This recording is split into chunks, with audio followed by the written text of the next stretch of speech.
Today on CityCast Nashville, we're welcoming back our favorite food contributor, Jen Harbin, aka the Hungry Loner on Instagram. Each month, she rounds up the city's newest restaurants and bars on our website, which you can find at nashville.citycast.fm. Today, she's sharing her latest favorites and what it takes for new spots to stand out. It's Thursday, July 10th. I'm your host, Marie Cecile Anderson, and this is what Nashville's talking about.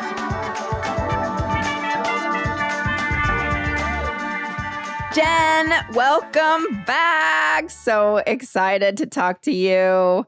To start, we have to ask, what is the very best place you've tried since we last spoke to you? The best place that I've tried is Tantissimo. It's in Sylvan Park. So different area of town, like I'm normally covering. It usually feels like it's like East Nashville all the time, but it's just a new spot there. I sat at the bar. The bartender was also just like super knowledgeable and able to like ask more about like what do I typically like, you know, what kind of cocktails do I typically like, stirred or boozy or like more refreshing and light. You know, he was like just really good at figuring that out. And then the restaurant itself is Latin American. I had this aguachile dish, royal red shrimp, and a Pinot Noir that was phenomenal. And then I got the churrasco steak with this chimichurri sauce. Anyway. And with a nice red wine. With a nice red wine. It was spectacular. I mean, just front to back, everything was exceptional. Service was great. Place is beautiful. And this is a local It is a local place, right? Yes, It started at the farmer's market? Exactly. Started at farmers markets, done some pop-ups, and now they're finally open. They're in brick and mortar.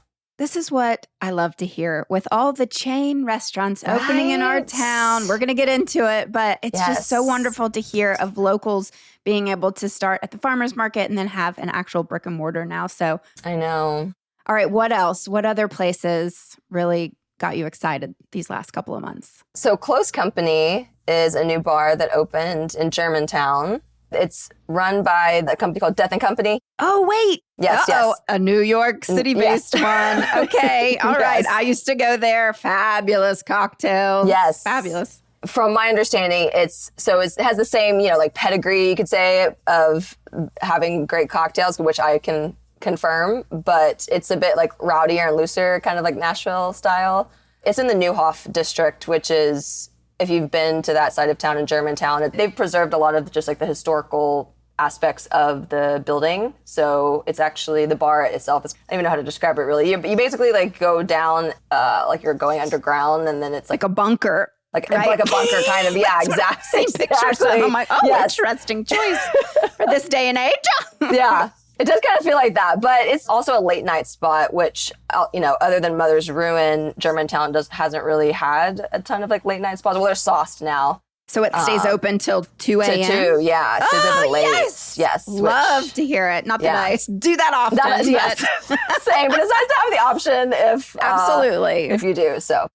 All right. What other places are you excited to share with us about? Yeah. So Catbird Seat in Patterson House. They have a new home. I was hoping you would tell us all about this. Absolutely. They're a Nashville institution. I feel like one of the most like innovative models that I've seen, just because the Catbird Seats, they rotate, you know, different chefs to give chefs an opportunity to have like a home for some time. The chefs currently there, Andy Dubrava and Tiffany Ortiz, they are super talented. They do a 15-course tasting menu. They're also really focused on like zero waste and hyper seasonal sourcing. So a lot of the food there is sourced from like their own garden, and I think they also have chickens. It's really cool, and the dishes are just phenomenal. Also, with the Catbird Seat is the Patterson House. I feel like the Patterson House was the first real speakeasy type of experience and cocktail program here in Nashville. And then I have to ask about the V Modern Italian restaurant that I saw. I've been seeing that a lot on social media. It seems like the place for influencers to take photos and do reels and stuff. It looks very loud, Jen. It is. It is very loud. I feel like also too, it's like very gulch. Yes. So I, take that however you want it. But I was like, let me just go see if I can actually sit at the bar without a reservation. And I was able to, but even though it was very crowded, it was on a Sunday, like late afternoon, early evening, it was packed. The bar itself is a social scene, so it's actually a great place to go by yourself. And if you would just like love to people watch, and I ended up talking to people next to me, and like, you know, the bartenders are super friendly. Were there locals or tourists or just a combination? It's a combination. The people I sat next to actually were locals. You know, you can definitely tell there's like tourists because that area in general, I think, has more tourists, but great vibes. The drinks were good. I had just an Aperol Spritz. It was great. And then I had a like Barolo spare ribs. Honestly, just like going there to the bar with your friends or alone, the menu I feel like caters to that pretty well. Well, it looks fabulous, and all the pasta dishes too that I saw online look spectacular. So I'm excited to try it. Moving on, you haven't written about this yet, but Pastis just opened last month. And now, folks at home, this is an iconic New York City-based Parisian brasserie that is now also in Nashville. What have you heard about it? So it opened last month. I've heard good things. The food's really great. The vibe, I mean, itself, the space itself looks gorgeous. I'm interested to see how it really is because I feel like there's a lot of these iconic, like you said, restaurants that were originally based in other cities, and someone else like is operating and bringing that establishment here. But I'm curious if it actually carries through really well. We'll report on that in the next couple of, we'll do some research and report back later. But what is a brasserie? Is that a fancy name for we have French fries? So a brasserie is essentially French for brewery. Typically, it's just an informal like French cafe or space that has like beer, wine, like simple dishes like steak frites.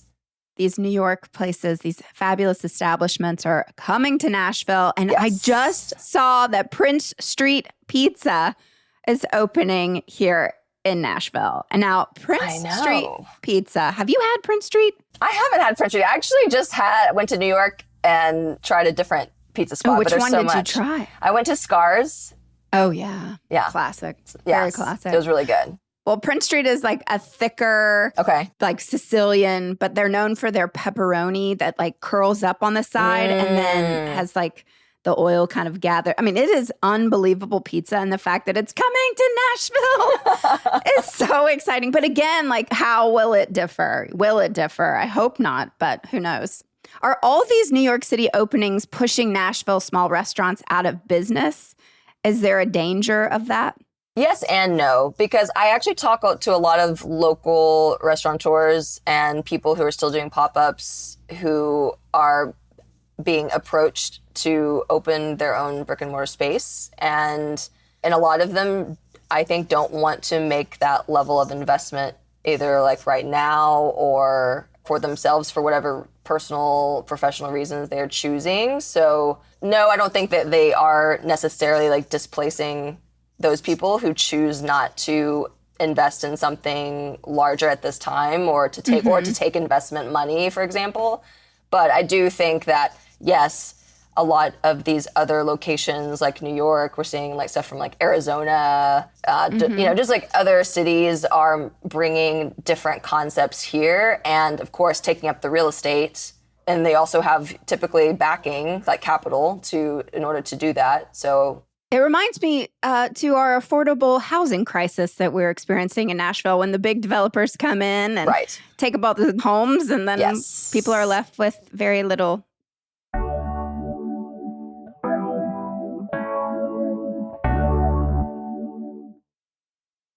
We need to talk about something going on in the background of all these kitchens. Starting in early May, we saw sweeping ICE operations across Nashville. Right. And there were even reports that they were on Broadway and some restaurant staff saw walkouts and kitchen closures. What have you been hearing about these raids and how they're affecting the service industry? I think immigrants are really the backbone of the food industry. You know, they're the ones that are opening up early to prep or like staying late to clean or like running the pass or like even just like also bringing their culture to Nashville in a different way that I feel like it's also detracting away from some of that cultural element that makes a city so unique, especially in a food scene, right? Like I feel like a lot of what makes this industry great and unique, especially from like a food aspect, are immigrants. And in South Nashville specifically, you know, a lot of those businesses are immigrant run. Yeah, we definitely heard reports that during the month of May, a lot of those immigrant-owned businesses on Nolensville Pike. Yes. It was just almost like a ghost town. And so I was really happy to hear a lot of the community rallying around some of these businesses and shouting them out. Nashville Hidden Gems, he was really doing such a great job at uplifting places. And so we just want to take a moment and shout out some of our favorite places to go on Nolensville. Where can we go? Do you have any favorite spots folks should visit to show their support? Osh. Have you been there? Yes. That is my family's favorite restaurant. It's BYOB, which is amazing. So I went there last summer, and it is phenomenal. There's a dish with like lamb and rice, and then they have a very popular like Middle Eastern dessert called knefe, which is delicious. But it's a beautiful space too. Like if you go inside, the way that they have it like decorated is just beautiful. You can tell it's like family run, family owned. It's just a really special place, and the food's delicious. Yeah, right when you sit down, they serve like a whipped feta with pita, warm pita, and it's free. That's free. So you bring your own wine, you have that. And then I always get the trout or the salmon. The seafood there is phenomenal. I mean, I know we've brought friends from out of town, and like they'll order the meat platter too, and it'll be like all the meats. Yeah. But it's really inexpensive. It's amazing. It's hard. I feel like that's not as common these days in Nashville. So it's nice to actually still get really good food for a reasonable price. And that's what makes me kind of crazy when people talk so much about like these tasting menus that cost so much money. And I'm like, have you been to Osh? Right. Like, because you will get many courses and it'll still be like under $30 per person. Yeah, they're a great spot. Deg Thai. Have you had them? Yes. Phenomenal. I will drive across town for it. So good. Well, another one that my family and I really love, and it actually started off as a taco truck, but now they have a brick and mortar, is Taqueria Mexico, Tennessee. Oh, I've been there. Classic name. Yes. Okay. Best shrimp tacos of my life. Really? From this place. And we've been going for years. Okay. It is outstanding. It's a little further down Nolensville. And then also for the summer, La Michoacana. It's a Mexican ice cream parlor. There's several different locations, but it's awesome, especially for if you have kids, listeners, like you can go to the zoo and then hit up that place. Again, very affordable, but lots of different flavors. I think last time I went was like, I got Cookie Monster, which I was like, Ooh. But it was like bright blue ice cream with Oreos, and it was so good. My mom was like, you are a child. It was so good. Any other place you'd like to shout out? I would say Odessa. Have you been there? It's a Kurdish, Turkish restaurant. Yes. Again, and it was on New York Times like best restaurant list last year. Yes, it's phenomenal. It's also very affordable, but just like great food. Well, I really hope people are able to get out of their usual restaurant rotation and try something new right now. But these days, the Nashville restaurant scene seems so competitive. Yes. How can our amazing local restaurants, new and old, keep people coming back? Great question. I think everyone's trying to figure that out. Because there's like a new spot opening every week, it seems like. And I don't see any signs of it slowing down. I don't know. I think there's a lot of great examples of restaurants who have just stood the test of time here. I mean, you have like Peninsula, City House, Margot, Rolf and Daughters. And I think those kinds of places show you what it takes to establish yourself and continue to be able to survive in a city like Nashville with that, like you said, has a very competitive food scene. I think the places that build regulars like are not only making food that is memorable, but they're the ones who like continue to take hospitality to like that next level by like remembering your name, like what drink you always order, or that you like a certain seat. You know, they make you feel like special and known. And I think hospitality just being more of a focus other than just the food itself. I'm seeing a lot more happy hours now, or a lot of chef collaborations that are local, partnering with other chefs or like other cities, bringing different chefs here. You know, Nashville loves a new, bright, shiny object, right? Oh, yeah. So that means a lot of the restaurants, in order to stay competitive and to keep people coming back, I think you have to introduce like bright, new, shiny ways of bringing people back, if that makes sense. Constantly. Right. Yes. Oh, no pressure, folks. That's yeah, which is hard to do. I mean, it really is. I think it takes a lot of experimentation and just trying to see what works. And you go to bars a lot. I love that you go and sit alone and talk to people. What's the one thing that you notice first that makes you go, yeah, this place is going to be my new home? So I think it involves how I feel when I'm there, especially if I'm having a drink by myself or I'm dining by myself. I think like how the service or like the people who work there make me feel, if they like make me feel welcomed, if I can tell that they enjoy working there. Like you can just tell when people have a good time. And so I feel like that comes through to your guests.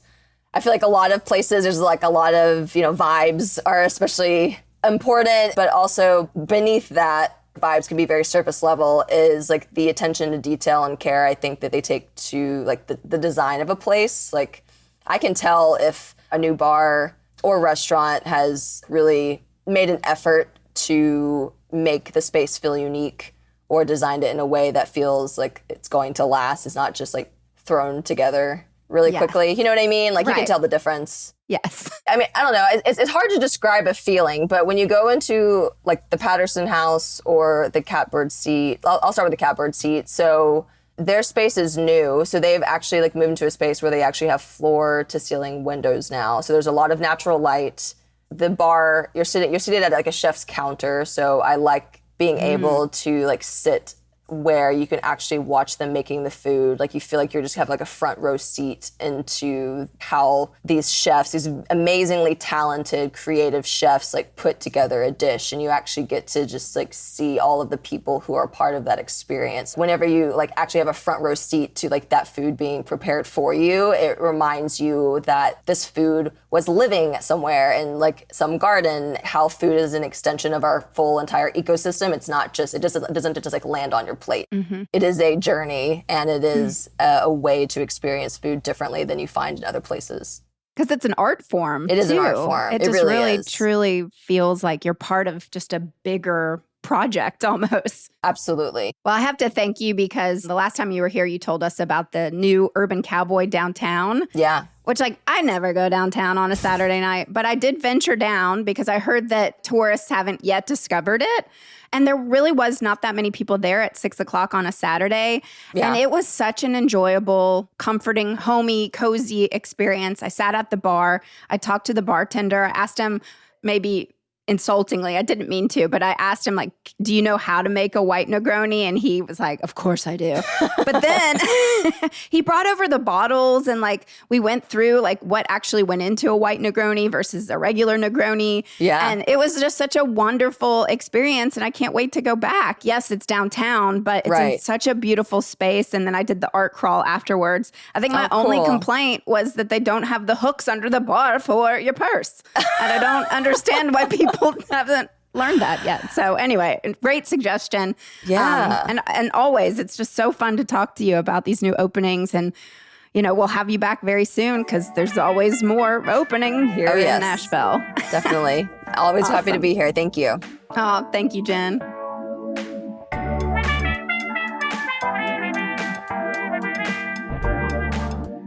That's all for today here on CityCast Nashville. Be sure to follow The Hungry Loner on Instagram. If you enjoyed the show, why not tell your friends? Rate the show, leave us a review, and subscribe to our Hey Nashville newsletter.